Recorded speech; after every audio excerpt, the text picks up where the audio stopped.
Good morning, class. So, this is our history class. Today, we are going to discuss our fourth chapter. The name of our chapter is Tribal Diku and the Vision of Gold Age. Students, in this chapter, we will learn about tribal. Tribal means the people, those who live in forests.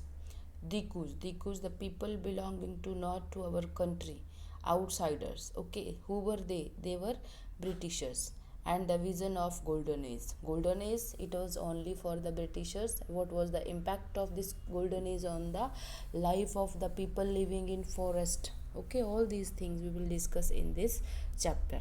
Right. So here in this chapter, the main things or the main point we will talk about the tribal only. Okay, the impact of the Britishers policies and whatever industrialization they have started.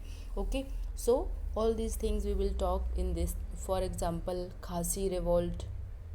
Bengal company was settled up by the Britishers in 1843.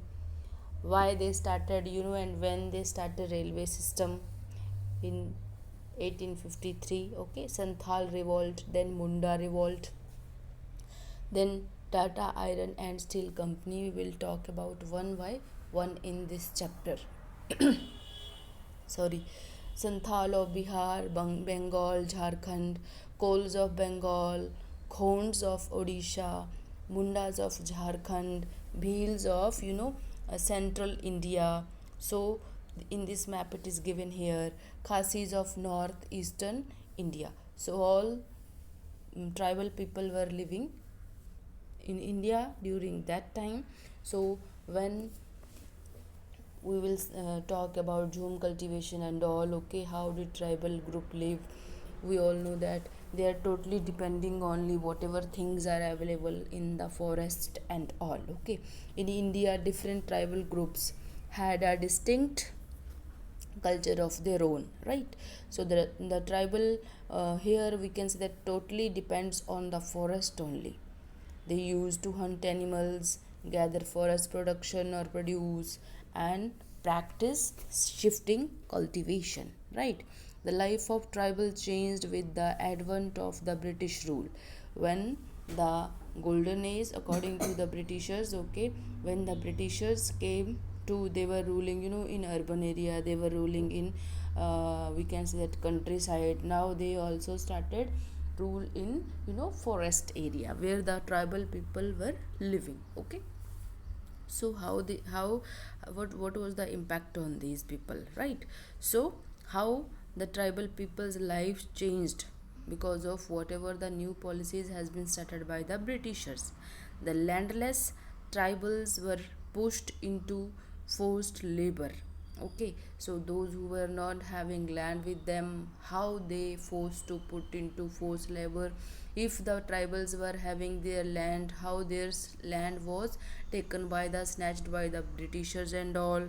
Okay, then after feeding with all these things, because the Britishers were not not allowed to do the whatever land the tribals are having with them, they were not allowed. And after whatever new policies has been started by the Britishers, where the people like Santhal, Mundas, Khonds, Kols, okay, all these tribal people were not allowed to do their whatever forest activities by their own. It was only totally under control the Britishers what they have started. For example, they have started Santhal revolt. Okay, Santhal revolts are collectively called the Santhalas Hul, or the Santhalas liberation movement. Okay, so the Munda rebellion was against the exploitation under the British rule. Okay, the Munda revolution was, we will we will done about we will do about Munda and all. Okay, so all these things one by one we will start. Who was Virsa Munda? Virsa Munda was, belonging to Munda, or we can say that tribal. Okay, he was born in Ulihattu Ranchi. So, in detail, we will discuss about him. Okay, so other revolt people were also there. We will talk about one by one. So, this is only introduction part of this, chapter.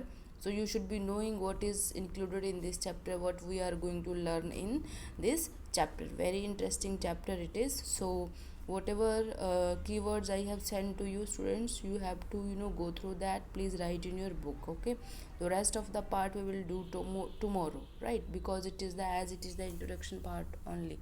Okay, so till then, keep learning and take care.